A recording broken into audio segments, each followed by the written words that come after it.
Ndabahaye amahoro mwese mukunda imico n'akaranga vy'Uburundi. Izina ryanje ni Feliciano Bankunguka, muramenyereye mu kiganiro Nyibutsa Akaranga gica ku ma YouTube kuri Nyibutsa Akaranga TV.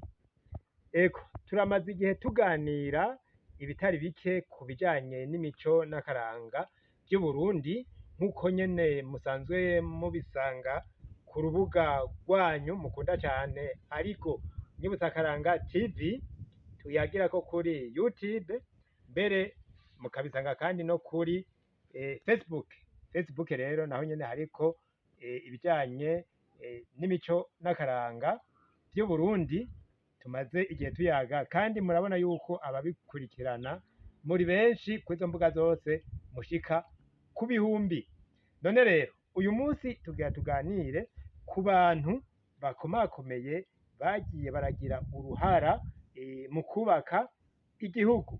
Mwarumvise intwari Bihome, nuko n'abandi mu mico n'akaranga vy'Uburundi mwagiye mwumva ko bakoze ibikomeye. Bihome yakoze iki?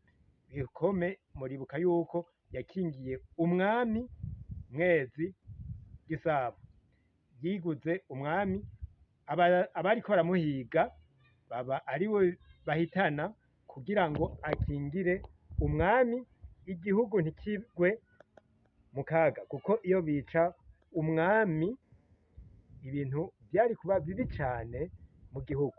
Ariko rero yaremeye yiguza umwami, hanyuma umwami arabaho, igihugu kibandanya kiriho hatononekaye ibintu vyinshi cane nk'uko vyari kuba iyo haba hitavye umwami, iyo hatanga umwami.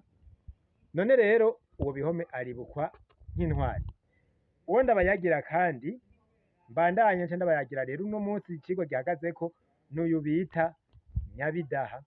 Nyabidaha nk'uko tumuyagirwa n'abasanzwe bakira abantu harya mu Gishora, yahora ari komine Giheta, ubu ni mu ntara ya Gitega nyene, mugabo komine yarahindutse, ubu ni komine Gitega.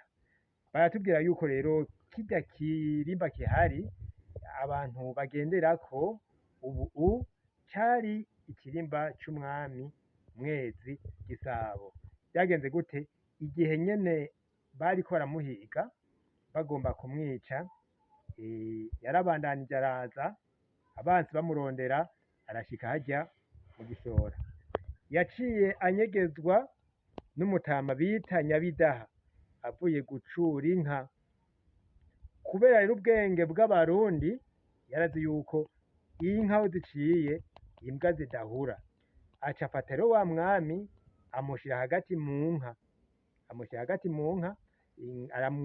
barataha aramucura, nawe wa mwami agende hagati y'inka gushika bashike muhira. Aca agenda munyegeza mu kigega.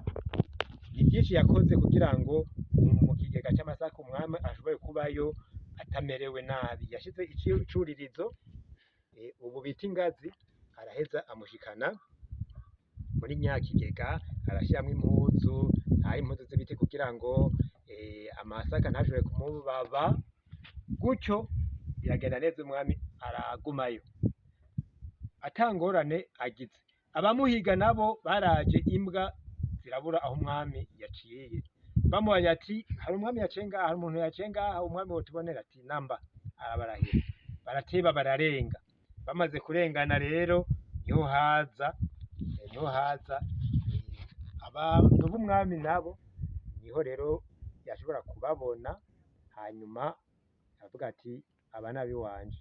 Barumva yuko umwami akiriho, igihugu gitaguye mu kaga, maze ingoma ziravuga. Bose barumva yuko umwami w'Uburundi akiriho, igihugu kitaguye mu kaga. None rero ivyakurikiye kuri ico kirimba, ingene havuye ingoma benshi baza kurorera, za Rushiteme na Murimigwa, reka tuzobiyagiye mu bindi biganiro vyo hanyuma.